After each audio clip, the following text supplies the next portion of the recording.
For the next few days, I will be living in the desert with sheep people. Just 3 hours outside of Los Angeles is the Mojave Desert, the location of the bighorn sheep. The bighorn sheep is a species that has faced population uncertainty predominantly due to human expansion. Many groups work tirelessly to defend and protect this animal. Because of this, I decided to lend a hand. Now you're probably asking why? Why? Why sheep? Recently, I've taken a great interest in animal conservation efforts, particularly ones that happen near city centers. One day, while I was eating a $26 delivery artisanal hamburger on a plate that I bought at a yard sale, something struck me. It was a plate featuring, you guessed it, a bighorn sheep. Look at this stunning animal. Beautiful, sensational. I wanted to do something for this animal. So I did some research and I got in touch with a group called the Society for the Conservation of Bighorn Sheep. I gave them a call and they told me about a project that they're working on, which is building a water system for sheep in areas that no longer have access to water. Think of it as like a big desert drinking fountain. They gave me a date and coordinates, not even an address, just coordinates. And so I packed my bags, I got ready, and I went off into the desert with the sheep people. This is just Glendale, this isn't the desert, but imagine the desert. So the first challenge for me was actually getting to the desert. So it's pitch black outside, and I have to follow this dirt road for about 10 miles. I have no idea where I am. The sheep people are supposedly up here soon. They have to be here somewhere. If you guys are watching this, I really hope it's not in a found footage movie. It just doesn't stop. Oh God, okay. All right, let's keep going. Let's keep going. I see light. Could it be? The beacon has been lit. Oh my gosh, it is real. Oh, okay. I think I made it to the site. There's light over there. I set up my tent and met up with my cameraman, who also is my own brother. I snapped a quick fun photo to send to my friend to let them know that I arrived, and they responded with this. As I climbed into my tent and played ocean sounds to block out the noise of nature, I was curious as to what I would find when I woke up the next day. All right, I just woke up. I hear people. I have no idea what it even looks like outside right now. Let's look.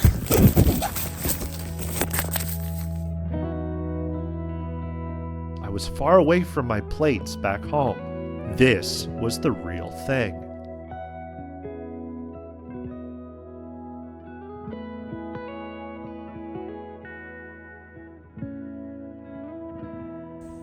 Not bad, huh? I found the sheep people. I found them. They do exist. It's like when they find the green place in Mad Max. This is like a dry lake bed. I quickly got dressed in my tent and put on my cute little boots. I had made it to sheep country. Did I see any sheep? Not yet, but I did see a group forming nearby. I made my way over to the group where they were having their morning meeting discussing the plans for today. During the meeting, they walked us through the assignment.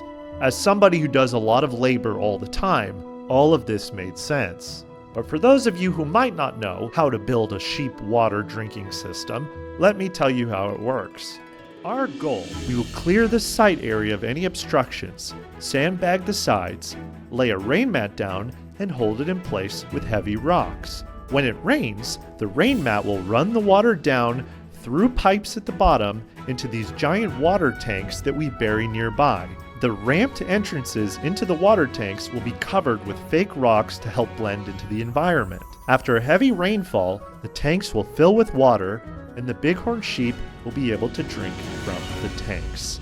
All right, I put my fancy little Jurassic Park hat on. We were just told there was an issue with the transporting of gear that is essential to building the water tank, and therefore we might have to do a lot of digging. I'm not built for digging. I'm no Shia LaBeouf. They said, oh, you brought a camera? You're gonna have to put that camera down because we need you to dig. heading to dig. My brother and I grabbed our gear, 1 bottle of water to share between us because we are very smart, and hitched a ride to the site.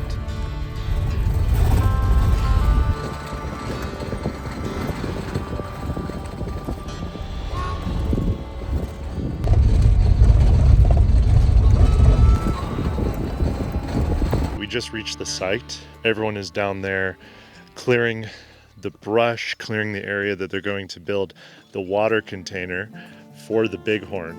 I'm kind of just standing up here acting like I'm talking about something important, but really it's because I'm nervous to pick up a pickaxe. This is not Fortnite. I've been out here for about 5 minutes. I already feel my pale British skin sort of melting like a candle, but these people are troopers, so I'm gonna go grab a shovel. Let's go do some work, I guess. Okay. I'm here with David. What are we gonna be doing today? Today we're installing a drinker system. This particular one will be called Hawkeye. It is specifically to be part of a corridor of these drinker systems that will enable the sheep herds to reconnect. We're trying to restore the historic population to this particular environment. Once it's built, they'll come here, typically bighorn, but other animals as well. We have video of Mojave Desert tortoise using it. It's my favorite thing. I have video of skunks using it, ringtail cats, fox, coyote. We have a lot of birds. So you try to position it and build it to accommodate all of the wildlife in a given area. That's why there's such a process involved with picking where it's going to be. How's it going to bring the most benefit? Very labor intensive. Yes. Am I in trouble if I'm sort of weak or I don't go outside ever? There's something for everyone. I don't expect everyone to be able to pick up the same volume of rocks that I can. So you hear that, guys? If you're someone who is inside all the time, might look just like me, not necessarily me, you can come do this. It's open to everybody that is willing to try. Hypothetically, someone might be able to teach someone else how to use a shovel. I've done it, absolutely. Thank goodness. Yeah. That's good to know. Yeah, Let's go build a wildlife water drinker system right now. That sounds good. Everyone's gonna roast me for how I use a shovel. There's no games that feature shovels. So how am I supposed to know how to use a shovel? Is the sun always like this? Like all the time? That's crazy.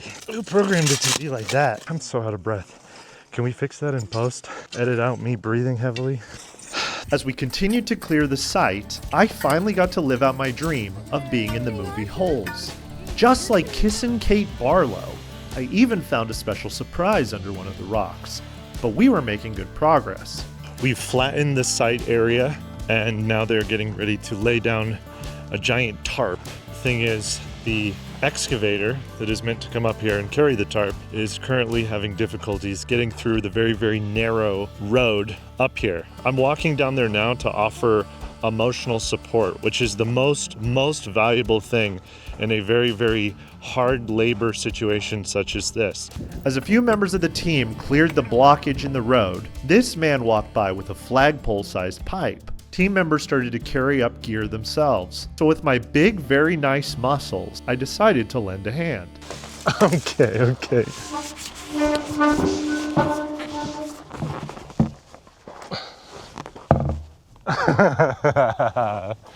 Do I look cool? Do I fit in? Oh my God. Now I can't put it down because it's even more embarrassing to stop like right now versus not picking it up to begin with. Excuse me. And everyone laughed at me because I have a cameraman. It's like when someone goes and films them like helping the homeless or something. I look like an asshole. I'm just gonna go fall over somewhere and hang out in the dirt. You're still filming, that means I can't put it down. Why are you following me? I have an idea. You and I change clothes and then you just walk ahead far enough where people can't tell it's not me. And then we'll swap back right at the end. Yeah? No? Fuck. After clearing some of the area, one of the vehicles was able to bring up the tarp and some of the gear. We proceeded to sandbag the area. At this stage, I really felt like I was one of the gang. Maybe X-Ray from Holes. Or maybe the tangential character Zigzag. Either way, I was happy to help. As long as nobody says I'm Barf Bag. a whole sea lister. Also, these sandbags easily weighed 100 pounds each. Just wanted to emphasize that point. We have a mini excavator. We're trying to get it up. They're gonna dig with the excavator. I'm gonna be watching that, and maybe I'll clap. I'm sure they love that. Here comes Ariok with the mini excavator to save the day because the original wasn't able to make it. This is the backup plan. While the excavator was digging, I spoke with Board of Directors member Debbie Marschke about the importance of this work. My name is Debbie Miller Marschke, and I'm on the Board of Directors for the Society for Conservation of Bighorn Sheep. I've been with the Sheep Society 22 years. Wow. Started as a volunteer, dating my husband, and one of my first dates, he took me on one of these projects, not real romantic, but it ended up getting in my blood right away. How do you feel fulfilled in this type of work? I've been coming to the desert since I was a kid. The desert is getting harder and harder for the wildlife to exist in, coexist with people. The more we start putting in infrastructure such as highways and trains and solar power and things like that, we are actually segmenting their environment into pieces. A lot of it that used to be negotiable cross country is not negotiable anymore, and they're on little islands of land that may not have a running spring anymore. A lot of historic springs over the last 200 years have stopped. And I'm not just talking about bighorn sheep. I'm talking about all of the animals that make their living out here. Water is something that they can't exist without. And I know that every animal that lives within a circumference of this area is going to benefit from it. And that's important to me because I love the environment and everybody loves the critters that live on it, but it's really hard to help them. If we don't become part of the solution, the animals will become more and more fragmented and isolated from each other, and eventually they won't even be able to crossbreed and their species will become weak. And that's part of the science in that. This was all a lot to take in. It was nice to be outside with a group that was so passionate about the work that they were doing. As we wrapped up for the day, I felt a great sense of peace and a renewed appreciation for the desert. End of day one. These people here are like insanely hardworking. Just for the love of the game. This is all volunteers. Makes me want to refund my V-Bucks and do more work in the real world. We'll be back at it tomorrow to dig more holes. Dig it up, dig them.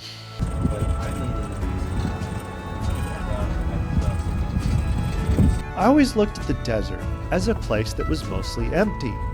But through that emptiness, I came to realize that what is standing there against that vastness is something quite powerful to behold.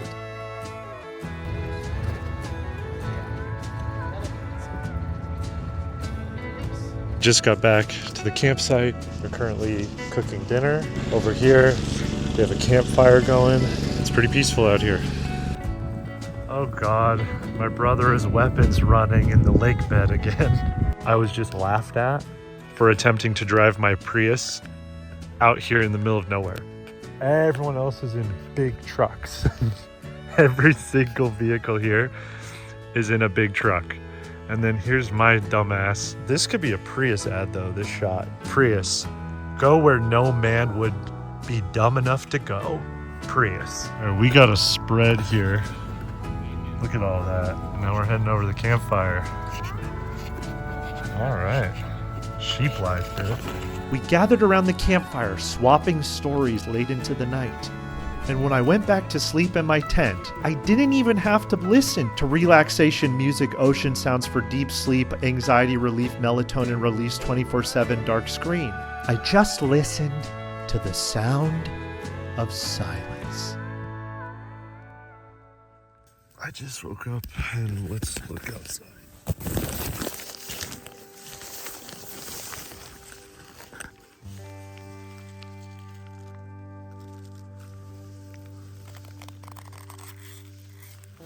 We did a raffle last night and I won a mirror made out of garbage. Everyone went up and picked things that they wanted. I saw this, immediately grabbed it. An artist who volunteers made this. They said all of this, 7-Up, old Pepsi bottle, was made with things that they found in the Mojave Desert. I'm hanging this on the porch. All right, this is dry lake bed cast. I'm watching the sunrise right over here, blinding myself. What we're gonna be doing today, we're gonna take this huge water tank over there. We're gonna keep digging to make a big enough area for the water tanks to go in. There's also a second excavator that is on its way, pretty close to wrapping up.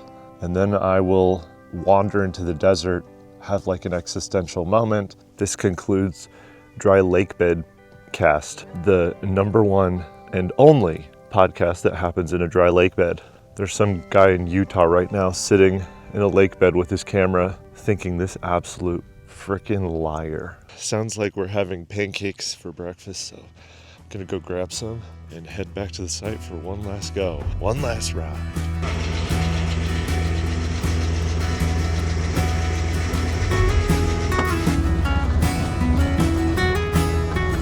You ever go like off-roading? We off-road all the time because we're doing the spring surveys.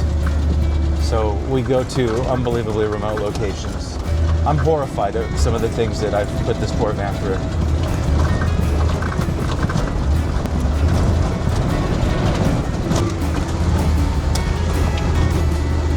My Prius could have handled this, right? If you drive with a clue, yeah, absolutely. This part's not so bad. The society has been around for about 60 years, correct? Going on 60 years, yes. Wow. Yeah, the sadder part with that is it's only in the last few years that we've lost some of the founding members. Oh, okay. Yeah. There's drinker systems named after certain membership.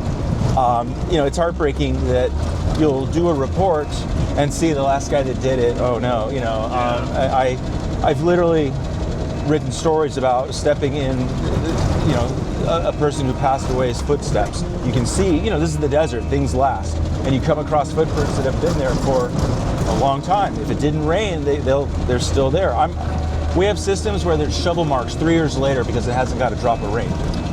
Right, and it's sobering to see that and to think about, the people that were there before you. Yeah.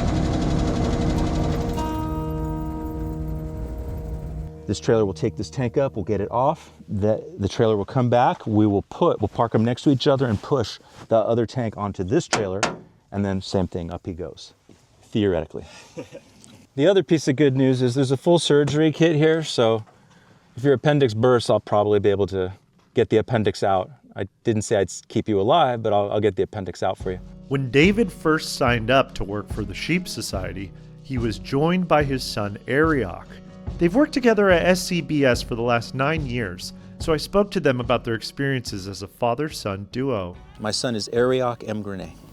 And he works here with you at the Bighorn Sheep Society. Yes, he is now also a board member on the board of directors for the Sheep Society. My name's Ariok M. Grenay. I'm with the Society for Conservation of Bighorn Sheep. He's also, as a result of becoming more and more involved with the community that supports wildlife, he's now also a state employee for the California Department of Fish and Wildlife. I do also work for California Department of Fish and Wildlife for their Bighorn Sheep management crew, but my opinions are not that of the department. We'll put a big disclaimer right at the bottom, a huge graphic. Yeah. What drew you to this? This would be my son. I had very little desert experience outside of the military. I really wasn't into visiting anything that's out here. Did your dad get you into this world? Good question. Kinda, but not really. My son became very infatuated with the bighorn sheep, specifically through a survey that took place. We hiked up Day Canyon in the Cucamonga Wilderness. Tried to count sheep. It was terrible snow and, absolute hardcore conditions, but we loved it. We had a great time, and it was only natural that we started participating in more and more of these events. We started attending board meetings. We totally got hooked. Well, I totally got hooked and forced him to, come out with me. I say it was him because he was the one that really had this interest and I was just along for the ride, but there was no way I could be along for that ride and not get involved. And so as needs became apparent, I tried to fill them, and at some point I was invited to be on the board of directors. How is it working with your dad? It's fun. Yeah. Yeah, we get along pretty good. Bust each other up, and yeah. You know, you fast forward all these years, I'm at a point where I am learning from him. The experience that he's gotten as a result of being out here, the trickle down to what I've gained from following him and being out here with him, it's like the best possible father-son story that anybody could tell. Now watch where you put your hands. I put a scorpion down over here.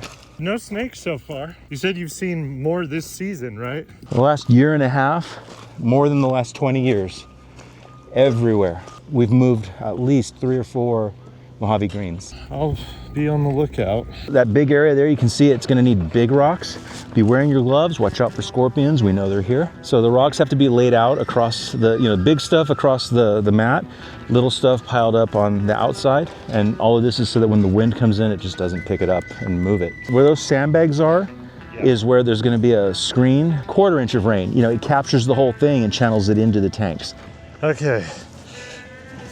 I think we got most of the rocks done. Every time I pick up a rock, I have my brother record me carrying the rock to prove that I'm freaking manly. Do I need to immediately cut the camera and take a moment to gain my composure back? Yes. Everyone packed lunches except us 2 chuckleheads.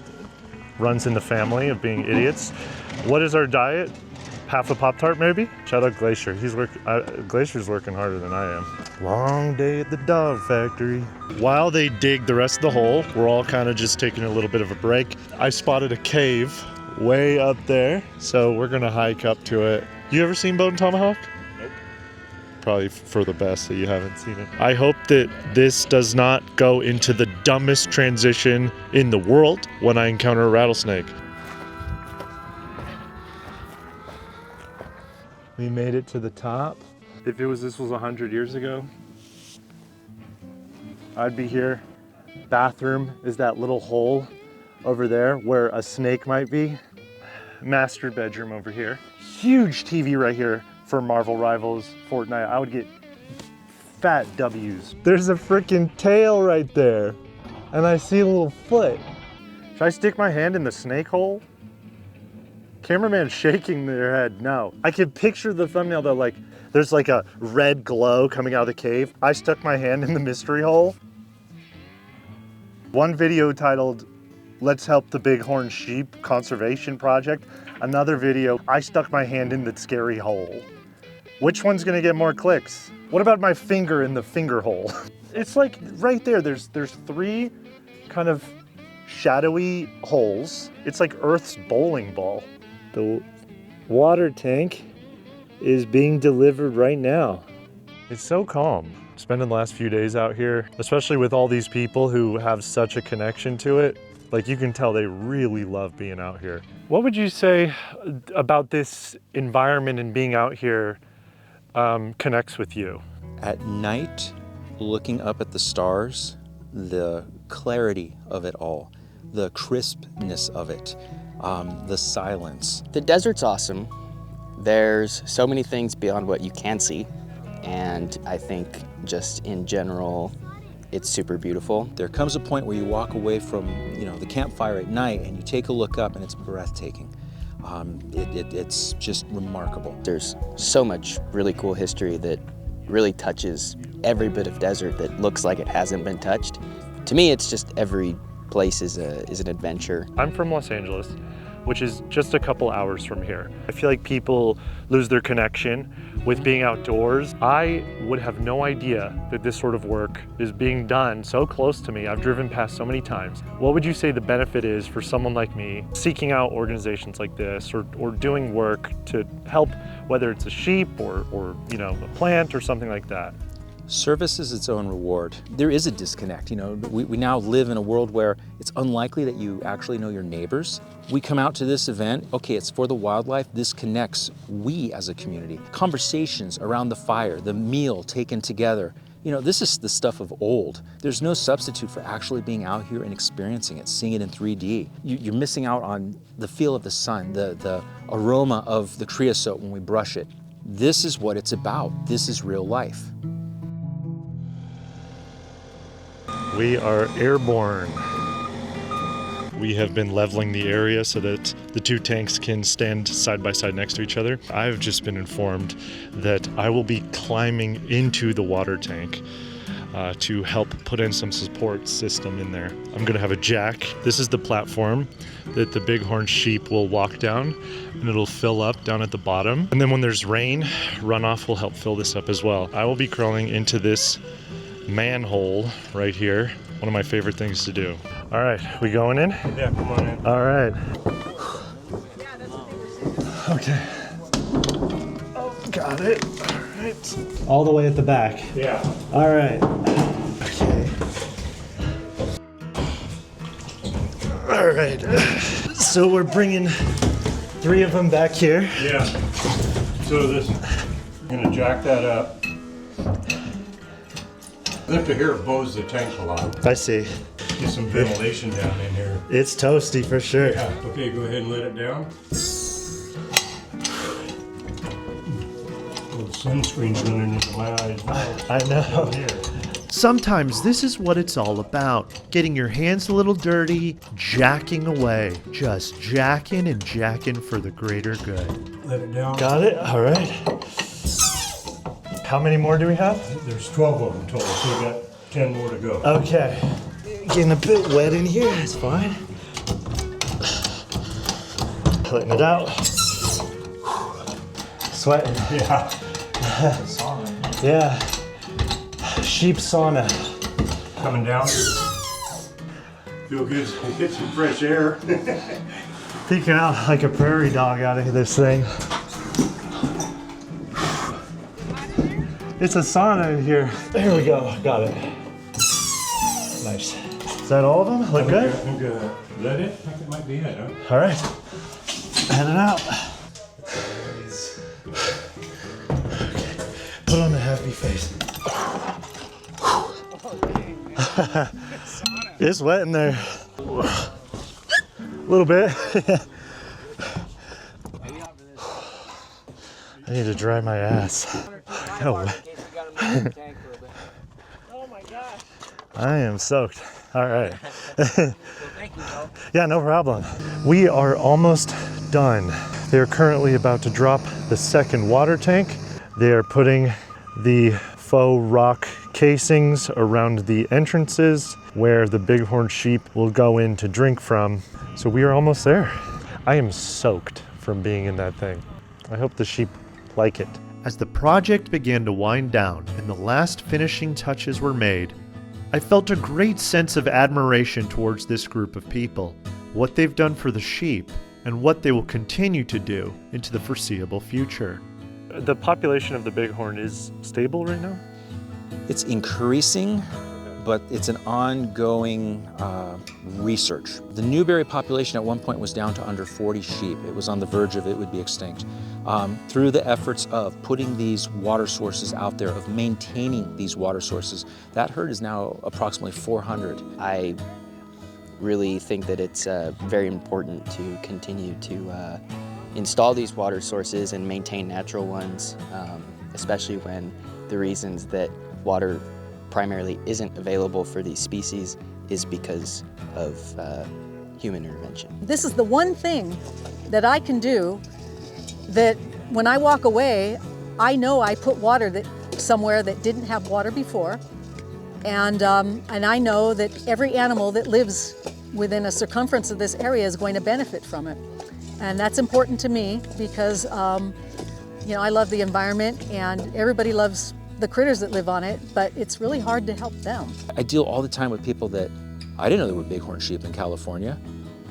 You know, we're right here. We're, as the crow flies, we're not 100 miles from LA. It just, that's how close this is to your backyard. And again, without coming out here, without experiencing it, you just don't know. When I leave this planet, I want to have a legacy behind me that I feel proud of, that actually made a difference in the environment. And when I leave, I know this system is working and active, and I know that the animals are going to benefit from it. It's hard to not become emotional. Everybody here, like politically speaking, all over the place. Where you are in society, all over the place. I'm a motorcycle mechanic here with literal rocket scientists. This is what brings us together. This is what makes it happen. There really is something for everyone, assuming that you want to be involved, that you want to make the world a better place. And I also know that it's probably going to outlive my lifetime. And that's something I can be proud of. The things that people do because I never saw. You can't see it if you're not looking, and you can't be looking if you're not out here. It's worth coming out at least once if you can swing it. Yeah. You know, make your mind up for yourself. It's a really welcoming community. We're all, again, very interested in protecting the wildlife. And like I said, come see it for yourself. The project was finally finished. I went back home to Los Angeles, and as I sat in traffic for another day, it started to rain, and I knew that somewhere in the desert, those water tanks were getting filled up. So when I went to bed, with my yard sale bighorn sheep plate by my side, I drifted off to sleep, counting all of the sheep, soon to be hydrated. Hello everybody, thank you for watching today's video. Massive appreciation to the Society for Conservation of Bighorn Sheep for being so welcoming, so hospitable to my brother and I. We greatly appreciate it. And I just want to say, if you are watching this, please drop a comment, leave a like, just let me know if you're interested in these types of videos. I would be thrilled to continue highlighting groups like this on this channel. Let me know if this is something you're interested in. It would mean a lot to me. Let me know what animals you would like me to highlight next. But I want to know what you think, so drop a comment down below. I want to know what you think. Shout out to everybody who has subscribed on Patreon. I appreciate it a lot. It makes me feel more confident to try and make more videos like this. So it means a lot to me. And anyways, thanks for watching and see you next time.